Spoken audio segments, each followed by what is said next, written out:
Welcome back, guys. So my name is Ankit from Molbiolect.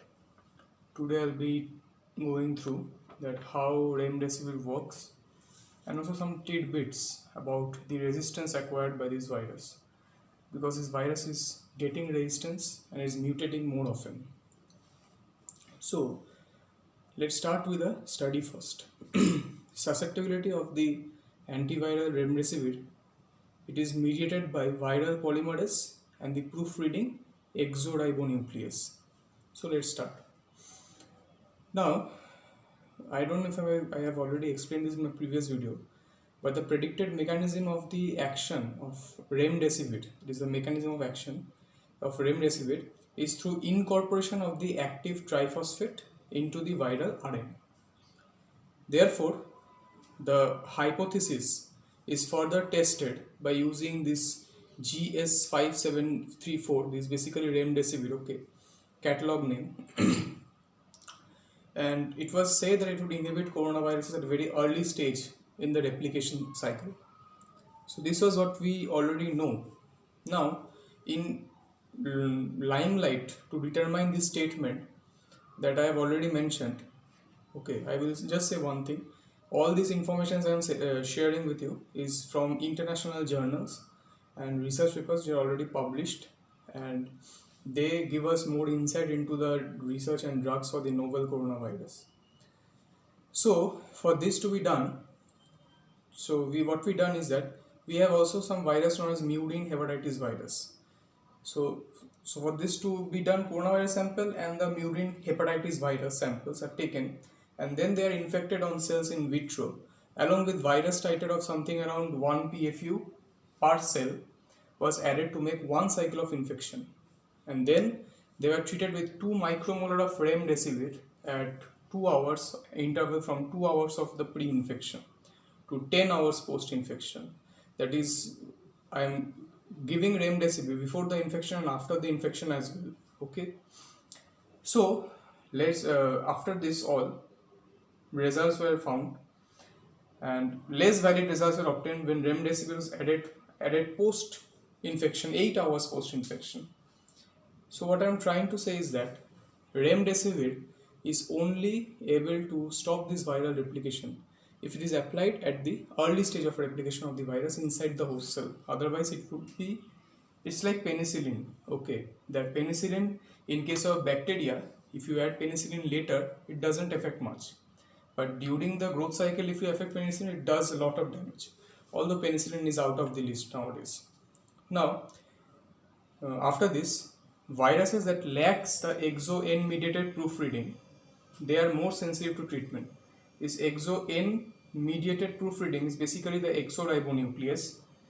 Now, this strain of virus, which was genetically engineered, is basically more and more affected by the remdesivir. In earlier trials, profound resistance to coronaviruses to base analogs like the ribavirin, the 5-fluorouracil, is due to the proofreading of the exo-N in the NSA14. So, what they did actually was they used 5-fluorouracil and also they used this base analog ribavirin. Okay, but they didn't cause any kind of such damage to the virus, and the viral RNA titer was quite high. And the reason for this was that already we have this exoribonuclease in the cells, viral cells, and they are chopping out the foreign ribonucleotides which we are trying to insert such as to defeat the virus. Remdesivir also acts similarly, but in wild type, the exo-N removes this by proofreading. However, it is also stated in the same paper, as I am taking you through this paper only.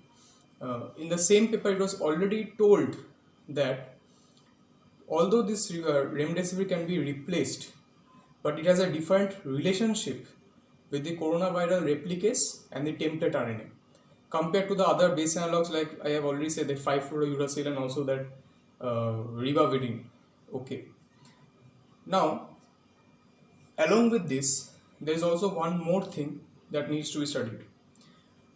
2 mutations in the RNA-dependent RNA polymerase mediates a partial resistance and restoration of the RNA levels in the presence of remdesivir. So this is another topic which was given in the same paper. Now what they did was that they took actually 3 lineages of MHV, that is the murine hepatitis virus. I have written, yeah, this one, murine hepatitis virus, and also SARS-CoV, not the novel one, but the CoV one. So, and they were treated with remdesivir. Okay. So what happened is that this remdesivir got metabolized and it turned into a triphosphate metabolite, which is incorporated in the RNA or the genomic makeup of that virus. So the 2 lineage of this virus after 17 passages did not show any increase in cytopathic effect, but after 23 passages, that is when these viruses were passaged to these high grade antibiotics or antiviral, I should say antiviral, for 17 times they showed nothing. Okay, no resistance was acquired, but during the 23rd run, some lineage, that is the 2 lineage, got a resistant property. They found out increase in the ability of this 1 lineage to replicate under the presence of the drugs, and also showed a considerable increase in cytopathic effect. Now this cytopathic effect is nothing but a cell. If it's destroyed, it's not a cytopathic. Basically what happens is that if cytopathic effect is more, the viral cells destroys the host cells much more easily. Okay, so this viral extracts, on studying they showed that they had 6 synonymous mutations. Okay, they showed 6 synonymous mutations, and these mutations gave rise to 4 viral protein mutations in the 4 viral proteins. The NSP13, the NSP13 is also a helicase actually. We also have this NS2. This NS2 is basically 2' 5' phosphodiesterase, and we have this spike glycoprotein A34V. Okay, S means spike glycoprotein, and also we have got NSP12, that is an RNA dependent RNA polymerase. So the molecular modeling of the MHB RDRP predicts that both the F476, this one, and V553, okay, these are nothing but amino acid residues, reside within the conserved finger domains. I'm talking about these finger domains present in all kind of SARS causing viruses. Like we have the coronaviruses, which have the families of alpha coronaviruses, this one. My pointer is not working. Please. Alpha, beta, and gamma. So these are 3 families of viruses which show this conserved residue, the conserved finger domains. So they found that there is slight change in this amino acid residues in this finger domain. And as found in SARS-CoV and also other CoV, these are like some experiments carried out that suggest that passing through remdesivir can lead to a selection pressure, and this selection pressure could give rise to some new resistant strains of viruses. Now the question comes, if these strains are getting resistant, do they pose any kind of threat to us? Do they give any threat to us? For that I need to go through this material a little bit more, and you will join me. Recombinant viruses, there is the engineered viruses of SARS-CoV.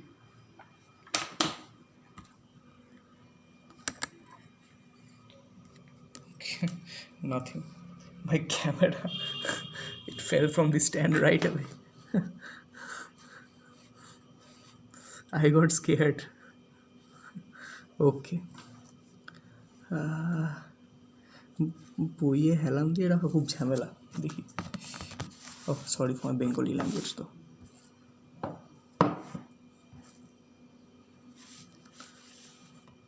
Okay, I think the upper part will not be needed, so you can focus on this part only. It will be okay.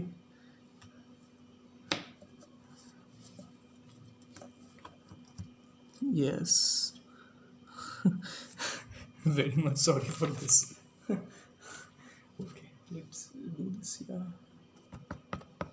Yeah, okay, done. So where was I forgot.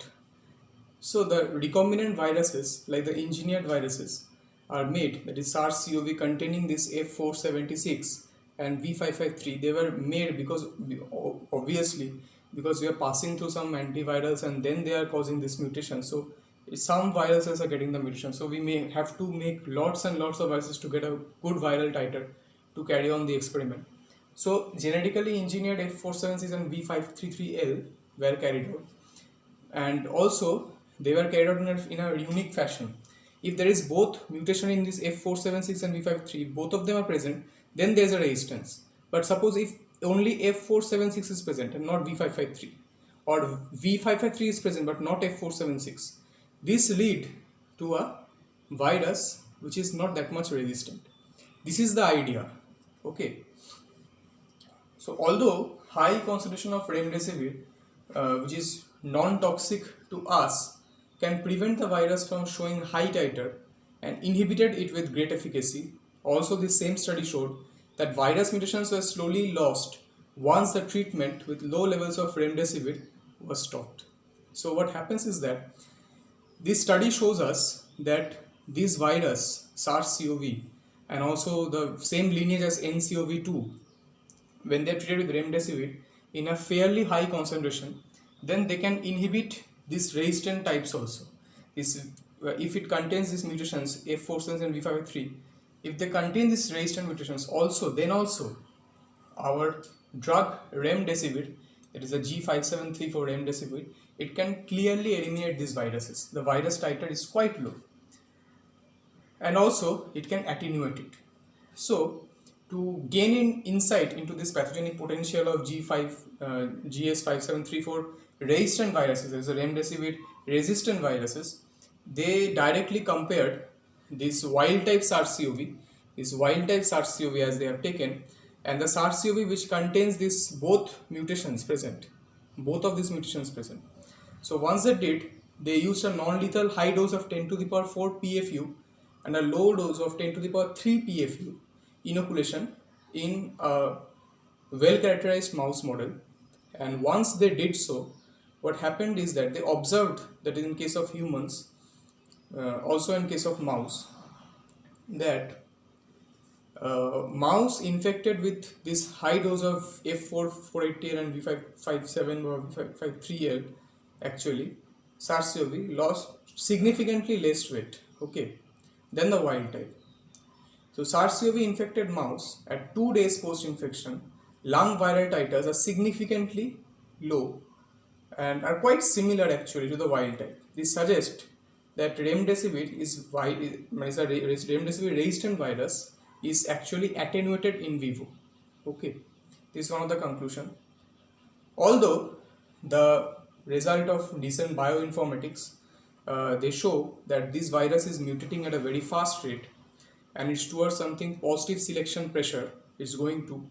And what is the selection pressure we don't know yet, but there have been multiple point mutations in the viral sample which led to changes in many amino acid sequences. And this paper I mentioned previously is to prove that changes in the ORF1A or the ORF1B genes in the novel coronavirus, that is the one we have faced in 2019 and we are facing still now, is due to remdesivir or other antiviral treatment. But this test performances are need to be done, because from my study what I have found online, that remdesivir in high concentration is not very much problematic for us, but is problematic for the virus. And once this virus gets resistant, then it can be attenuated in vivo.